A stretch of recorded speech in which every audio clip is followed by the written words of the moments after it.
My name is Dorothy Maxwell. I am 73 years old now, with silver hair that curls around my face and eyes that have seen both the best and worst of what life offers. I wear my years with dignity, each line on my brown skin a testament to survival. But this story begins 5 years ago, on a mountain trail that changed everything.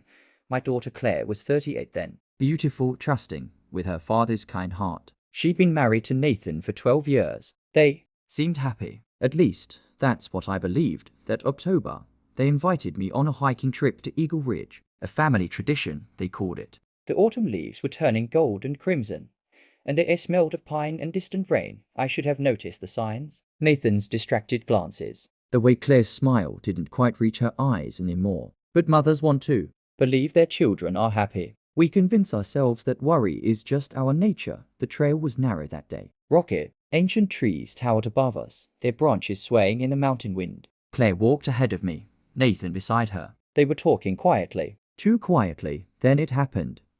I was rounding a bend when I heard Claire scream. Not a scream of surprise, a scream of terror, of betrayal. I rushed forward and saw them at the cliff's edge. Nathan's hands were on Claire's shoulders, and then he pushed. My daughter and her husband tumbled over the side, disappearing into the ravine below. My heart stopped. Every instinct screamed at me to run to the edge, to jump after them. But something held me back, some primal sense of danger. I crept forward slowly, carefully, until I could see down into the rocky slope below.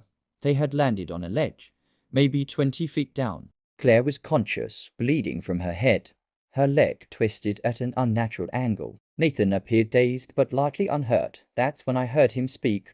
"Don't move," he whispered to Claire. "Pretend you're dead. Your mother will go for help. Once she's gone, I'll climb back up. They'll think you fell. An accident. No one would ever know." My blood turned to ice.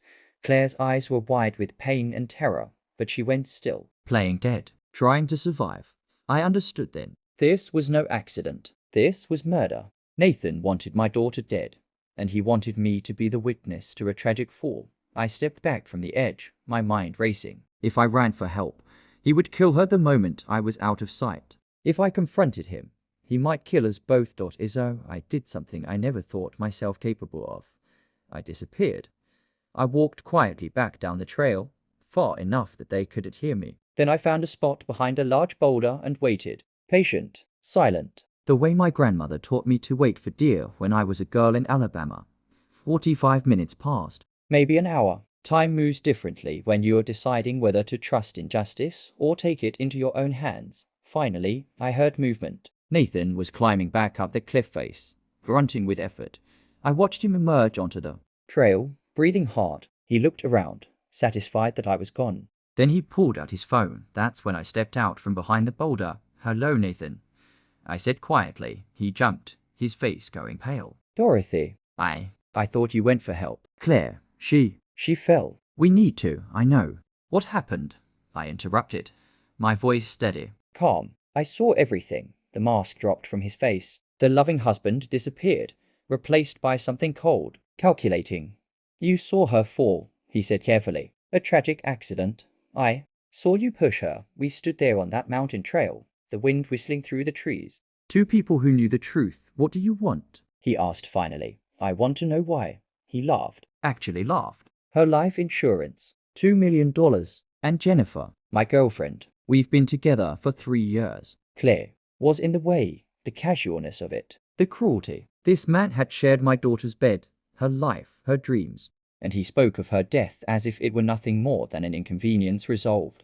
"Here's what's going to happen," I told him. "You're going to climb back down there. You're going to help Claire up this mountain. And then we're going to the police. And you're going to tell them everything. Or what?" He sneered. "You're an old woman. What can you do?" I reached into my jacket pocket and pulled out my phone. "I've been recording this entire conversation," I said. "Your confession. Everything. It's already uploaded to the cloud and sent to my lawyer. If anything happens to me or Claire, the police get it automatically." I wasn't bluffing. My grandson had set up the system for me years ago. For emergencies. Nathan's face twisted with rage and fear. For a moment, I thought he might try to push me too. But he saw something in my eyes. Something that told him I would fight. That I would take him down with me if necessary. A mother's love is a powerful thing. So is a mother's rage. "Fine," he spat. Fine. He climbed back down. With his help, Claire made it to the top. She was barely conscious, in terrible pain, but alive. So beautifully alive. We made our way slowly down the mountain. It took 3 hours. I called for help only when we were in an area where Nathan couldn't run, couldn't escape. The police met us at the base. The paramedics took Claire, and I played them the recording. Nathan was arrested on the spot. The trial came 6 months later. Nathan claimed it was an accident, that the recording was taken out of context. But his girlfriend Jennifer testified against him. Turned out he'd promised her they'd be together once Claire was gone. She was horrified when she learned what he'd planned. The jury took 2 hours to convict him of attempted murder. 15 years to life.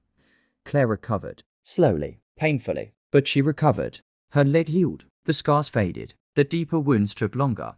She lives near me now, in a small house with a garden. She's dating again, carefully, slowly learning to trust. Some nights, we sit on her porch and watch the sunset. We don't talk about that day often, but sometimes when the light hits the mountains just right, she'll take my hand and squeeze it. You saved my life, Mama, she'll say, and I'll squeeze back, thinking about choices and timing and the thin line between justice and revenge.